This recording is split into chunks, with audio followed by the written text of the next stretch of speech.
I'm Dan Drake. This is Front Up on Visitor Network TV, and with us today is Cormac Collier, the Executive Director of the Nantucket Land Council. Welcome, Cormac. Thank you. Thank you very much. Before we start, I was asked last night by a friend who I was interviewing today, and I mentioned you, and he said, what is Cormac going to be talking about? And I said, well, the health of the harbor and the eelgrass and some other things related to that. Yep. He said, what does the Land Council have to do with that? Oh, goodness. So maybe that's a question you should address front up, if you will. Yeah, absolutely. Well, as you know, the Land Council, we were created in 1974, and one of our, without going into the large extent of what we do, one of the key programs that we do is advocacy for the protection of natural resources. And the water quality of our harbors, ponds, estuaries is so important to us and to the island that we've made that a mission since we were created. So we attend all development hearings, advocate for the protection of the harbor, and also provide policy guidance to the Board of Selectmen, to other entities for restoration and improvement of the harbor as well. Okay, that's a good reason. Yeah. 10 days ago, actually just last week, the Board of Selectmen held a workshop on water quality and the loss of eelgrass. Yes. I suspect, and if you have a different feeling, please say so, but I suspect that a lot of that was prompted by the headline in the Enquirer and Mirror a couple of weeks ago that that the scallop industry could be gone in 10 years. Yep, absolutely. Even though all the component parts have been building up for quite a while. Yeah. So there were discussion about a number of things at that meeting. There was a comment about, Peter Boyce gave his presentation that he'd given to Shab about the state of the eelgrass and how it was really affected in 2013 by Lowhanging growth, which is all fueled by nitrates in the water in large measure. And also the septics. And you wrote the selectmen a letter saying you welcomed their attention to this, as did I, more indirectly. And you suggested two very strong actions. Do you want to outline those a little bit? Absolutely, yeah. Gosh, it seems that I recommend these things every other year or every year, but since I've been here, since 2000. And I get frustrated at sort of the glacial pace of the bureaucracy on the island when you and I, you part of the Shellfish Association, I part of the Land Council, and others see the decline in water quality and decline in the shellfish and the natural resources out there. However, that being said, I am pleased that the board is now paying attention to it, and I think Peter's work and others' work has stimulated it a little bit, stimulated the discussion, and hopefully we'll see some action. What I was trying to address, there's many facets of it, but two of the primary facets of it is nutrients coming from septic systems. Let's go back a step. There's a pie chart, basically, of where these nutrients come from.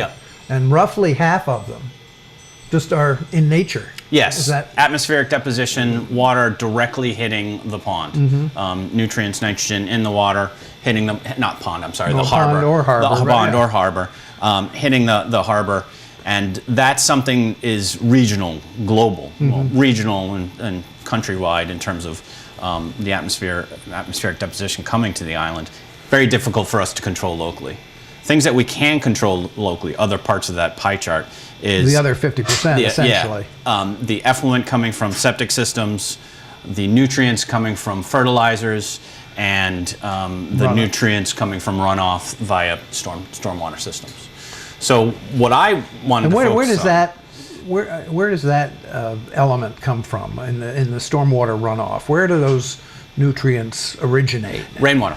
Again, the rainwater. Same thing, rainwater. It's just not directly hitting the surface of the water body. Right. So there is some ability to so-called pre-treat the water before. But it's also not running down into the ground. Because it comes what falls on in impervious surfaces, the impervious surface being watershed, macadam, tar roads, roof runoff, any impervious surface where it doesn't infiltrate into the groundwater, it'll go infiltrate into the stormwater unit and then go, not unit, but stormwater system of the town, and then go out the outfall into the harbor. So there's, of that aspect, there was a report done in 2006 that identified all the stormwater outfalls from Brant Point to the Audison property, I believe. And there was recommendations for the Basically out to the improvements. rotary. Out to the rotary, yeah. My point, low-hanging fruit, I feel it is, first and foremost, as this whole conversation goes on with what we're going to sue or where we're going to sue or how we're going to pay for it, and the need to get buy-in from town meeting and the electorate as itself, let's do some more immediate things as regards to septic. And two of the recommendations that are actually in the most recent comprehensive wastewater management plan update is mandatory pump outs on an appropriate time frame, let's say minimum once a year at the end of the season, maybe go more than that. What about for a year-round resident? Year-round resident, I think, what did they say? I think they said two times a year. Obviously, the use is a lot more. How many people are in the house? And how many people are in the house, how big the septic system is. So, but if you look at the map in terms of sewered area in the watershed versus non-sewered area, there really is not that many year-round residents in the non-sewered area as you get from Monomoy all the way to Wanawinit.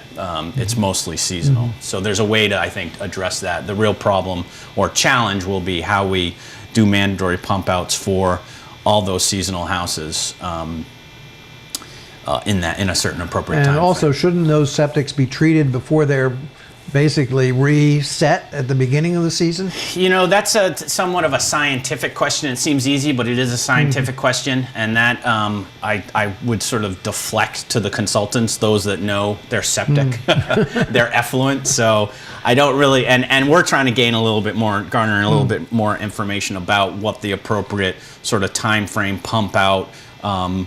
How do you stimulate the septic system in terms of increased pump outs as well? So there needs to be more review on that, but that has to happen as soon as possible if we're going to address the effluent that's coming out of these septic systems. People think, unfortunately, that a fully functioning Title V septic system is has no impact on the water quality. Actually, unfortunately, that is not the case. Right. A newly installed Title V septic system will leach nitrogen.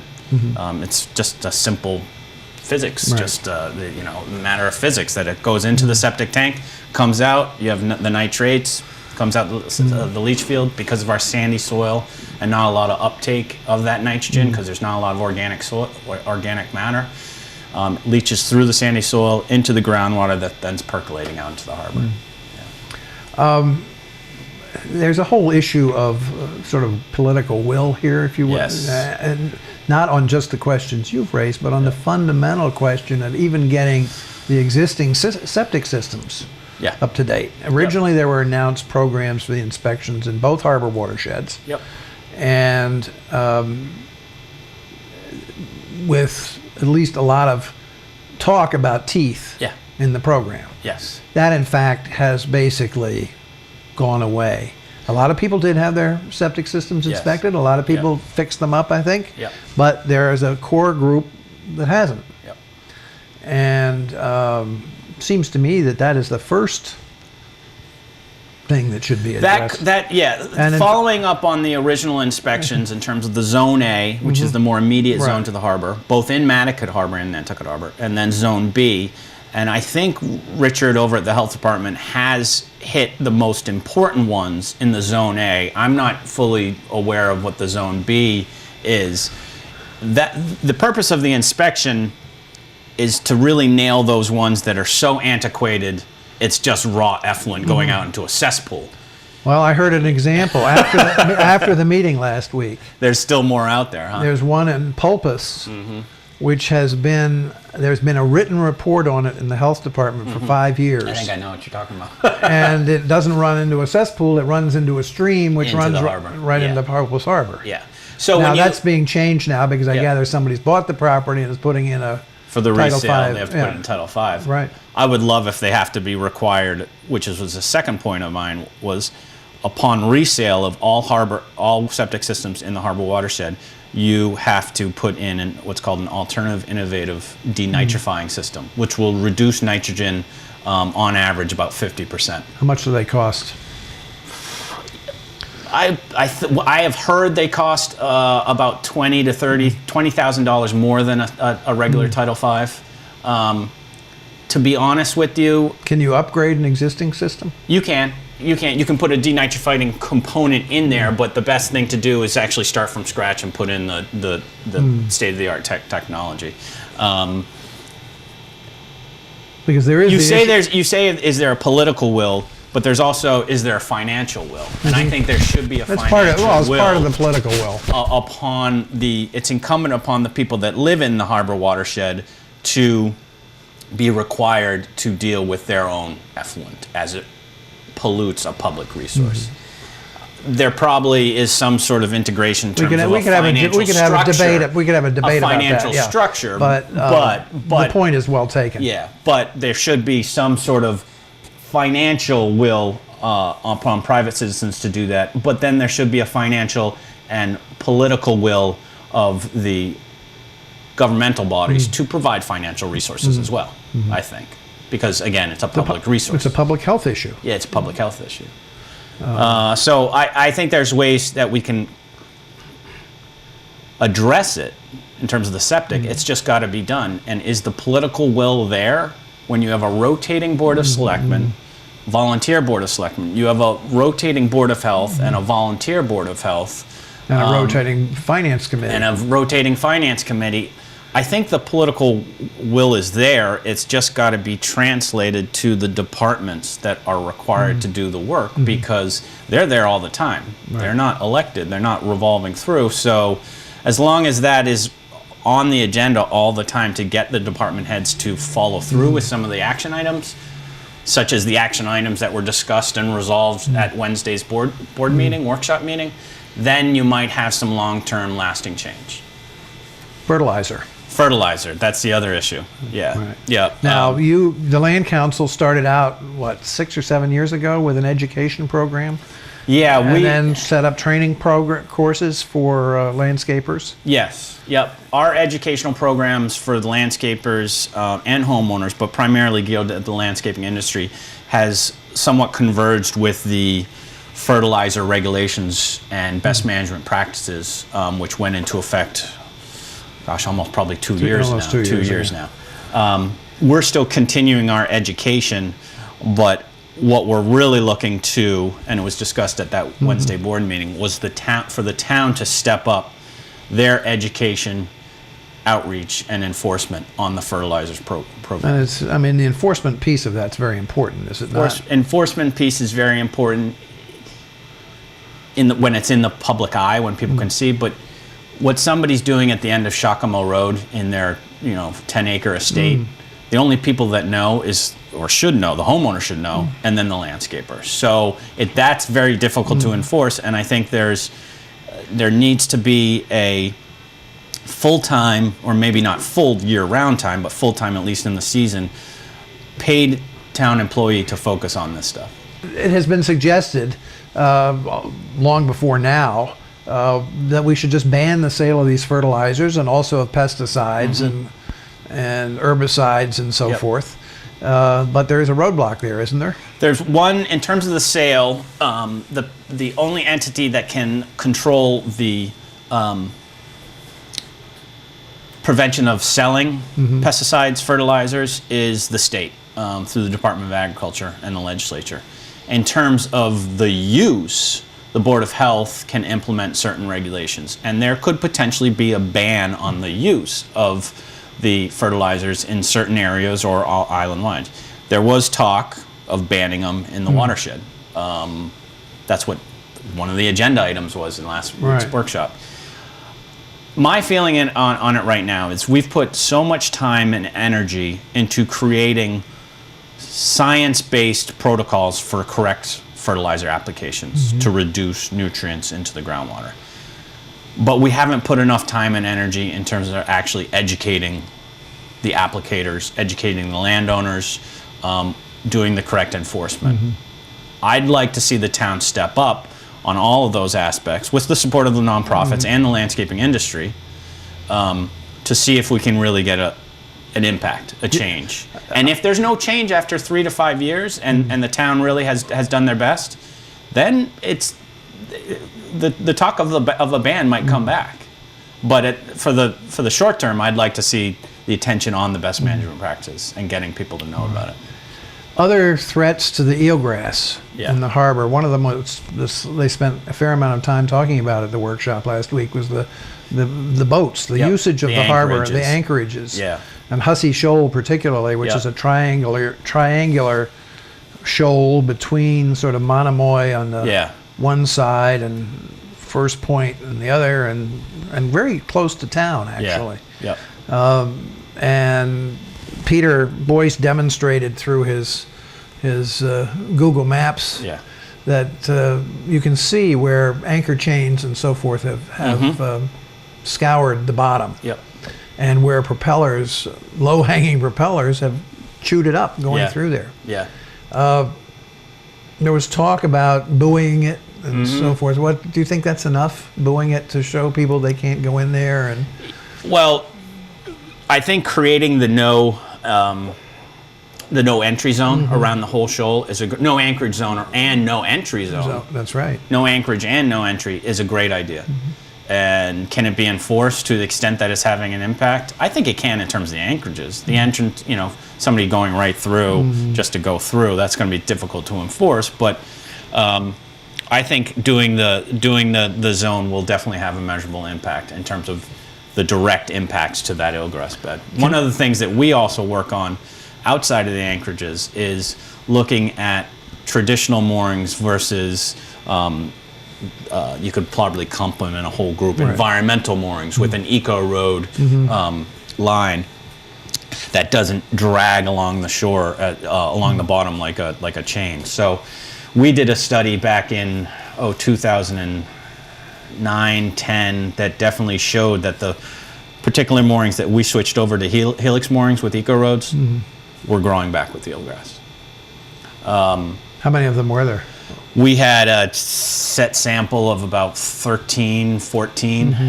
It was part of a research project we did with Great Harbor Yacht Club as our settlement with them when they came into in existence and got their permits. So we've been trying to approach the harbor master to do more environmental moorings. And she indicated on Wednesday that she was interested. It's just the pushback we got about 2 years ago was she had to grid the whole harbor first and get an idea exactly where all the existing moorings are and are not before she wants additional moorings to be replaced with these helix moorings, which she believes are more permanent than the other ones. She also thinks there's a cost issue. And there may be a cost issue. My belief on cost, if you can't do it in Nantucket, you can't do it anywhere. Again, you have to pay to play. You have to pay to play in all these other public areas. You have to pay entrance fees to go in national forests and national parks. You should have a pay-to-play system that is equitable to the environmental impact that you're causing. So that's what I feel. Maybe a surcharge on moorings on either permanent moorings or rental moorings, and that potentially, that kind of thing. That kind of thing as well. Well, we could talk about this all day, but let's talk about the next step as you see it. I mean, the selectmen basically my read was they turned it over to the town manager and said, come back with some answers for us. I would like to see, in terms of the two things I would like to see, is them finding money for the fertilizer position and hiring it as soon as possible, and then drafting of regulations for the Board of Health to consider during a public hearing process to adopt as soon as possible. That would require mandatory pump outs on an equitable timescale, and then the installation of alternative and innovative systems as well. And that can be done fairly soon. It can be. But the question is, if there is a delay in any kind of response to the board, what's the best way from your perspective, to keep the pressure on? I think for everybody who is watching this, talk to the Board of Selectmen, talk to the individual selectmen, say, look, this is the things we want done. We want action items on this. Individuals on the Board of Health as well, and individuals on the Finance Committee as well. There's also the big looming thing of sewers as Right. well, sewering all of Manicat, sewering additional portions of Monomoy and Shimo. All this stuff fits in together. But then you get back to the money issue. You get back to the money issue. Yes, you do. Cormac Collier from the Land Council, thank you very much. Thanks very much for having me.